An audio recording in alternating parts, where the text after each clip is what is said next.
Well, today I'm going to talk about just the conversation that we were having on Thursday. It just really sparked just interest in me from the book. It talked about in the article that we were reading about just the different perspectives that art has and teaching and how to teach children and the difference between adulthood and childhood and just some of the things that just go on within that realm of thinking. And it just really interested me about how history just has changed over the years and how kids were just talked about as people that are innocent and they didn't really know things, and nowadays we feel like they're growing up too fast. But I feel like also that just the realm of history has changed.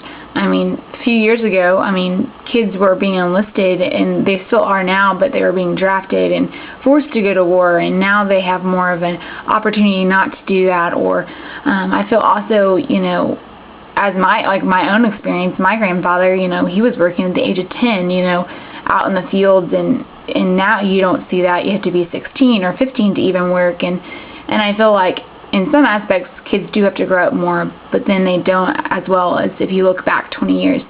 But also just developmental, kids are different from adults. And I feel like the biggest thing is that as educators that we have to proclaim and be able to teach kids from their perspective and not from ours. And if we want them to learn, they have to learn by their standards and not ours. And if we force too much on them, then they won't learn, and they will just not be able to absorb